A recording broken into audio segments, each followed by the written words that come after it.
Welcome to our video on building habits. We'll explore our habit building resource, which consists of templates to put to use, as well as strategies to maintain the habit once it has been established. Let's start with the process of identifying things that could be new habits. It's important to frame these goals as habits that you want to build, not break. By reframing this thought process, you're already thinking about the things that you can do to push yourself forward.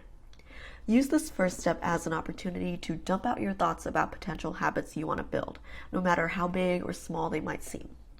We'll get to narrowing things down and creating actionable steps in the next section. For now, think about the habit that you want to build, the potential outcomes and benefits of building this habit, and the obstacles, both inner and outer, that could get in the way.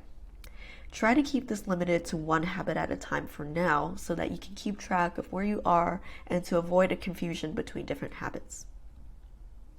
You might have heard the acronym SMART or SMART goals or SMART planning in relation to habit building and goal setting. This is an evidence-based strategy that helps to narrow down your big picture goals into smaller, more attainable steps. SMART stands for specific, measurable, achievable, relevant, and time-bound. Here's a short example of how a general goal can become a SMART goal. Let's say that you have a goal of reading more. How can we specify and narrow it down so that it becomes more actionable? So this goal of reading more can be broken down into the SMART goal of reading 5 pages every morning as part of the routine of getting ready for the day. You can also specify the types of books that you'd like to read, ensuring that there's a personal component that can contribute to motivation. Part of this goal can be keeping track of what you read and checking in with yourself or others every month in order to see and reflect on the books that you've read. And here you have an example of how a general goal, reading, is worked into a SMART goal that feels more realistic, personal, and attainable. So overall, the goal becomes to read 5 pages every morning for at least 3 mornings a week. Focusing on mystery novels could help with personal motivation because there's that component of keeping your interest. And finally, talking to someone, for example, a roommate, can help with accountability and also just provide a space to talk about the book and what was interesting about it. We hope you can use this as a starting point to think about the goals you'd like to establish, and remember that it'll likely take some brainstorming as well as trial and error to put your goals into action. The rest of this template asks you to think further than the initial goal setting. How will you carry out this habit over time? How might you incorporate this new habit into a pre-existing routine? Can something that you're already doing act as a cue to start or follow through with this new habit? Let's go back to that example habit of reading every morning. A cue could be having your book on your nightstand so that you can read a few pages right when you wake up. Or if you prefer reading somewhere else, you can leave your book on the couch so that you can spend some time reading after you've gotten through other parts of your morning routine. It's also important to think about potential obstacles that could get in the way. The point of this is not to go into worst case scenario thinking, but to be realistic about the challenges of implementing a new habit. With only so much time in a day, it might be hard to squeeze in something else with your other existing commitments. Maybe you just have off days where you're not feeling up to doing more than you used to.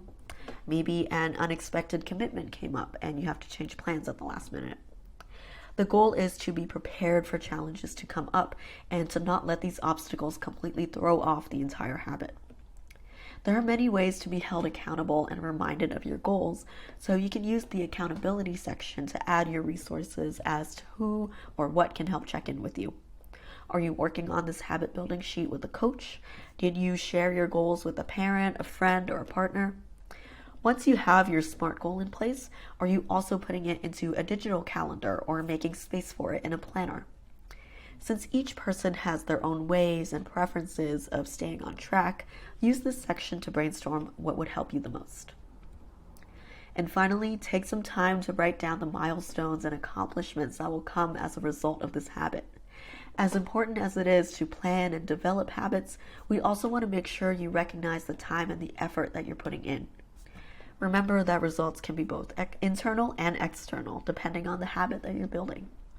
Keep in mind how you want to feel and where you want to be with this habit. It could function as a motivator to keep working towards this goal. This final section puts everything together. While the chart format allows you to put as much detail as you want, this is an opportunity to summarize your action plan for this habit. You can print this out and place it in a visible area, such as your desk, a wall, or the fridge, wherever you'll be most likely to see it. This can act as a cue or motivation to get started with the habit or continue the momentum, since it'll bring you back to why you wanted to establish the habit in the first place. We encourage you to take your time thinking through the details when filling out the longer planning chart, and a coach can be a helpful resource here. And then use this condensed action plan to summarize the most important parts so that it's accessible in a shorter format. Finally, this habit building resource can be used in tandem with other organization systems. We have a video titled Navigating Daily Transitions that can help you think through what it might be like when you actually introduce the habit into your day-to-day life. You can also add the steps of your habit into any planners or calendars that you might have.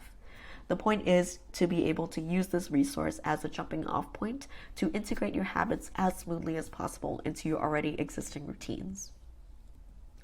We hope that this has prompted some thinking around potential habits that you might want to start up, as well as help to break down the steps that you'll need to take in order to get where you want to be.